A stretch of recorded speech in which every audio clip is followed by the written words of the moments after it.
Halo teman-teman semua. Jadi, di sini kami dari kelompok 16 akan menjelaskan tentang hasil dari equity research report kami terhadap salah satu perusahaan industri, yakni PT Ultra Jaya Milk Industry and Trading Company Tbk, atau yang disingkat menjadi ULTJ. Jadi sebelumnya, perkenalkan saya Natasha Lisa Putirianto dengan NRP 243241017 dengan teman saya Putu Diandra Ayu Pramodawardani dan NRP 243241107. Perusahaan Ultra Jaya Milk Industry ini dikenal sebagai produsen Ultra Milk, teh kotak, dan berbagai produk susu serta minuman siap saji yang minumannya sendiri sudah menjadi bagian keseharian masyarakat Indonesia. Kemudian kelompok kami melakukan riset terhadap perusahaan ini dan kami mendapatkan 3 poin utamanya. Yang pertama itu ada tentang kekuatan finansial perusahaan ini yang baik dan juga risiko kebangkrutan perusahaan yang rendah, di mana perusahaan Ultra Jaya Milk Industry ini itu dibiayai dengan modal perusahaannya itu sendiri dengan kas dan aset lancar yang jauh melebihi dari kewajiban jangka pendeknya. Kemudian poin yang kedua itu adanya tantangan profitabilitas perusahaan akibat kenaikan harga bahan baku secara global. Meskipun volume penjualan perusahaan ini meningkat, tetapi namun laba margin perusahaan turun karena ada kenaikan cost of goods sold yang lebih cepat dari pertumbuhan harga jualnya. Kemudian poin yang ketiga itu posisi pasar yang tetap dominan, di mana perusahaan Ultra Jaya Milk Industry ini sendiri itu berhasil mempertahankan posisinya sebagai market leader di segmen susu UHT dan juga minuman teh karton melalui kekuatan merek, jaringan distribusi yang luas, serta komitmen perusahaan terhadap inovasi yang berkelanjutan. Nah, setelah melihat dari 3 poin utama tadi itu, perusahaan Ultra Jaya Milk Industry ini bisa dijadikan contoh perusahaan dengan neraca yang bagus, yang sehat, tetapi masih menghadapi tantangan jangka pendek dalam menjaga profitabilitasnya.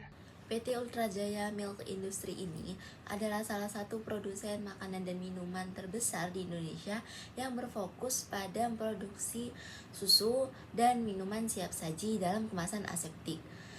Perusahaan ini berdiri di Bandung dan telah beroperasi selama 5 dekade. Produk-produk utamanya ada Ultra Milk, Ultra Mini, teh kotak, dan juga ultra kental manis. Seluruh produknya diproses menggunakan metode UHT atau ultra high temperature untuk memastikan daya tahan, kualitas, dan keamanan produk tanpa menggunakan bahan pengawet. Oke, keunggulan operasional Ultra Jaya ini terletak di rantai pasok yang terintegrasi secara vertikal ya.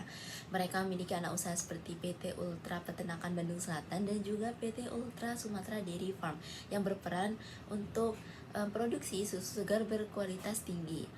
Selain itu, distribusi produk dari PT Ultra Jaya juga dikelola oleh PT Nikos Distribution Indonesia yang membantu PT Ultra Jaya ini agar produknya menyebar ke seluruh wilayah Indonesia. Dengan sistem ini, Ultra Jaya itu tidak hanya mampu menjaga kestabilan pasokan bahan bakunya, tapi juga mempertahankan efisiensi biaya dan konsistensi mutu produknya. Selanjutnya kami akan membahas analisis dari industri overview-nya, di mana perusahaan Ultra Jaya Milk Industry ini beroperasi di sektor consumer goods, subsektor food and beverage, khususnya di industri susu olahan dan juga minuman siap saji. Nah, secara makro itu pertumbuhan industri ini itu didorong oleh beberapa faktor. Yang pertama itu adanya pertumbuhan kelas menengah di Indonesia yang semakin besar. Kemudian yang kedua, kesadaran masyarakat terhadap gaya hidup yang sehat. Dan yang terakhir itu ada meningkatnya permintaan masyarakat terhadap produk yang tahan lama dan juga praktis. Dalam konteks pasar, perusahaan Ultra Jaya Milk Industri ini merupakan pionir di industri susu UHT yang berada di Indonesia. Nah, karena mereka sebagai pelopor, sehingga mereka bisa berhasil membangun kepercayaan brand atau brand trust mereka yang sangat kuat, terutama di dua produk andalan mereka. Yang pertama ada Ultra Milk dan juga teh kotak. Namun di sisi lain juga kompetisi dalam industri ini itu juga semakin ketat, di mana munculnya banyak pesaing-pesaing baru di dalam olahan susu olahan dan juga minuman siap saji dengan inovasi rasa, kemudian kemasan dan strategi harga yang agresif. Oleh karena itu, kekuatan merek dan juga jaringan distribusi menjadi faktor pembeda utama yang bisa mempertahankan dominasi perusahaan Ultra Jaya Milk ini sendiri di pasar domestik. Dari perspektif posisi kompetitif, perusahaan Ultra Jaya Milk ini memiliki 3 keunggulan yang strategis. Yang pertama itu ada brand equity-nya yang kuat, kemudian yang kedua distribusi nasional yang efisien, dan juga yang terakhir kemandirian pasokan pada bahan baku. Oke, baik, sekarang kita masuki ke bagian keuangan. Dari sisi likuiditasnya, PT Ultra Jaya ini mengalami kenaikan yang signifikan. Bisa dilihat dari current ratio-nya.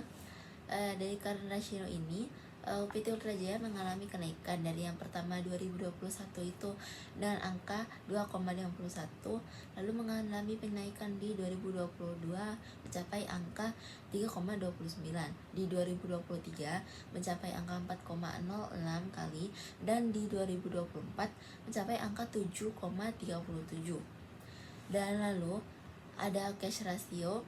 Cash rasionya juga dari 2021 di titik 1,057, sempat mengalami penurunan di 2022 tapi kembali mengalami kenaikan hingga 2024 di titik dengan angka 3,948. Ini berarti menandakan bahwa PT Ultra Jaya ini memiliki kas yang berlimpah untuk membiayai biaya operasionalnya dan memenuhi kewajiban jangka pendeknya. Dari kondisi keuangan ini, PT Ultra Jaya memiliki manajemen kas yang aman dan sehat, dan risiko keuangannya pun sangat rendah. Selanjutnya kita bisa lihat rasio solvabilitas perusahaan. Nah, dari grafik di atas terdapat penurunan rasio yang menunjukkan bahwa struktur modal dari perusahaan Ultra Jaya Milk ini itu semakin kuat, di mana hanya sekitar 11% dari total aset yang dibiayai dengan utang dan sisanya itu dibiayai dari modal perusahaan sendiri. Dengan demikian, tingkat leverage dari perusahaan Ultra Jaya Milk Industry itu sangat rendah dan juga risiko kebangkrutan perusahaan itu hampir tidak ada, sehingga menunjukkan bahwa perusahaan ini memiliki manajemen keuangan yang cukup konservatif dan efektif. Berikutnya adalah rasio aktivitas yang digunakan untuk mengukur efisiensi operasional. Dapat dilihat bahwa terjadi peningkatan dari total asset turnover dari 0,54 ke 0,81. Artinya, setiap Rp1 aset mampu menghasilkan Rp0,81 penjualan di tahun 2024. Peningkatan ini menunjukkan bahwa penggunaan aset yang semakin efisien untuk menambah hasil dari pendapatan.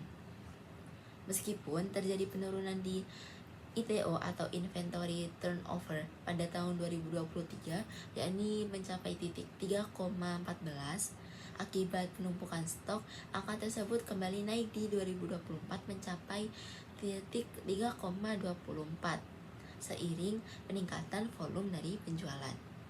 Dari sisi profitabilitasnya adanya tekanan pada margin laba, di mana gross profit margin itu menurun dari 35,43% menjadi 31,48%, dan net profit marginnya itu menurun dari 19,808% menjadi 14,97%. Nah, penurunan ini itu disebabkan karena adanya kenaikan bahan baku secara global seperti susu, kemudian gula, yang tidak dapat sepenuhnya diteruskan ke konsumen karena adanya kompetisi harga yang berada di pasar. Namun di sisi lain, dari segi return on assets atau ROA-nya perusahaan ini meningkat dari 10,29% menjadi 12,18%, yang menandakan bahwa efisiensi penggunaan aset perusahaan ini semakin baik dan meskipun marginnya itu tertekan. Selanjutnya kami akan membahas analisis resiko investasinya. Nah, beberapa resiko yang perlu diperhatikan itu antara lain adanya kenaikan harga bahan baku yang secara global, kemudian persaingan produk RTD, dan kebijakan dividen yang fluktuatif. Selain itu, karena saham perusahaan Ultra Jaya Milk Industry ini cenderung dihargai dengan premium, maka potensi koreksi harga itu bisa terjadi jika laba perusahaan tidak memenuhi ekspektasi pasar. Secara keseluruhan, PT Ultra Jaya Milk Industry and Trading Company (TBK) ini merupakan perusahaan yang memiliki manajemen keuangan yang sehat dan risiko keuangan yang sangat rendah. Lalu ada efisiensi operasionalnya yang juga terus meningkat. Namun tantangan tetap ada pada perusahaan ini, yakni pada sisi profitabilitasnya yang semakin tertekan akibat kenaikan biaya dari bahan bakunya. Dan ada tantangan juga untuk perusahaan PT Ultra Jaya, yakni kompetisi yang terus ketat di industri minuman siap saji. Demikian hasil equity research report kelompok kami terhadap saham perusahaan Ultra Jaya Milk Industry. Mohon maaf apabila ada salah kata. Saya ucapkan terima kasih dan sampai jumpa.